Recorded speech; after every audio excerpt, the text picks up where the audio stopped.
This is CNC World, a new perspective. For years, smoking is the #1 cause of death in the province of Ontario, Canada. In 2003, a Smoke-Free Places Act came into effect and banned smoking in local public places. Thanks to the act, foodies and bar hoppers could enjoy a smoke-free environment. Now, there's been talks about eliminating smoking even in outdoor parties where smokers like to congregate on a sunny summer day. But Michael Purley, director of the Ontario Campaign for Action on Tobacco, said that changes won't be nearly as difficult to achieve as their earlier milestones. I think it's 84–85% of Ontarians think there should be more action on tobacco control, but we haven't done enough yet, and they're in support of more action, and that is everything from smoke-free patios to more controls on access to tobacco products by young people right across the board. Over the years, both provincial and federal governments have taken steps to minimize their population from the exposure of second-hand smoke. It's never been an easy task, but just like many other provinces, Ontario have enjoyed a smooth transition into a relatively smoke-free environment. The first steps were made through the Tobacco Control Act in 1994, which made tobacco sales and supply to minors illegal and eliminated the sale of tobacco in pharmacies and vending machines. But the real change came a decade later when the provincial government passed the Smoke-Free Ontario Act, which banned smoking from all indoor workplaces and public places in May 2006.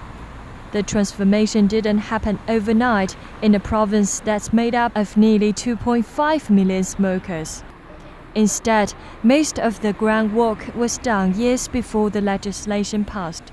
Prior to 2006, municipalities adopted their own smoking bylaws, effectively eliminating smoking in bars, restaurants, bowling alleys, and casinos.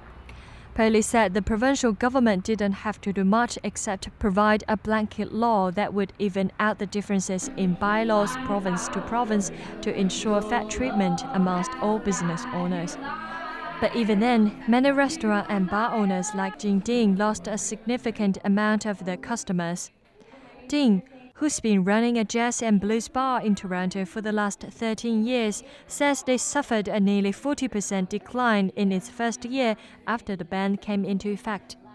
Jazz and cigar is always a good couple.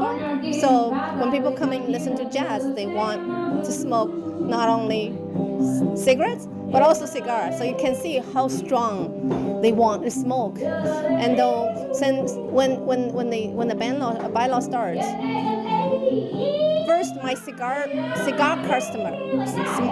smoke customer, they left. Those are people, more rich people.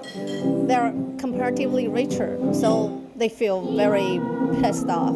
So they're like, I'm not gonna come here anymore. You don't let me smoke cigar when I'm listening to jazz? Forget it, I'm leaving.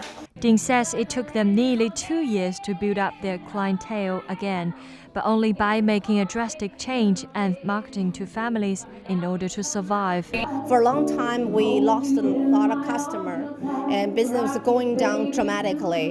And it was very hard for the bar owners. I know there's a lot of bars that I know, they've been closed because the bylaw, smoking bylaw. Purley says the ban was strictly enforced in the beginning, but after a while, it was so ingrained into people's mind that it became self-enforcing. People would start to enforce it themselves. So people would be sitting in a restaurant, smoke-free restaurant, somebody lights up, thinking it's late, and I can have a cigarette. And people would turn around and say, hey, you, put it out, stop. After the ban came into effect, another big step was taken in May 2008. Besides eliminating indoor smoking in public places, the provincial government also implemented a tobacco display ban. Now, this ban requires that all retailers hide their cigarettes in cabinets like this one to cover them up at all times. The regulation stipulates that retailers can either have below-the-counter drawers or cabinets to ensure tobacco products are only visible to the clerk, or overhead cover shelves that are no longer than 30 centimeters in height and 61 centimeters in length and has a flip-up cover. Police says, besides minimizing the trigger for smokers attempting to quit, their real goal was to stop young people from taking on the habit. We found out by doing some research that sent a message to young people that they can't be all that bad. Cigarettes can't be that harmful because every store displays them right behind the place that everybody has to go, which is the cash counter. He says Ontario's success so far has all been the result of a combination of approaches, including sustained media, public education, and enforcement. And he also believes it is important that the government must make a decision on whether they will be supporting or banning tobacco use. With smoking could cause lung cancer and many other diseases, Perley says Ontario may be making $1 billion Canadian a year on cigarette taxes, but they end up spending $1.9 billion to treat smoke-related illnesses.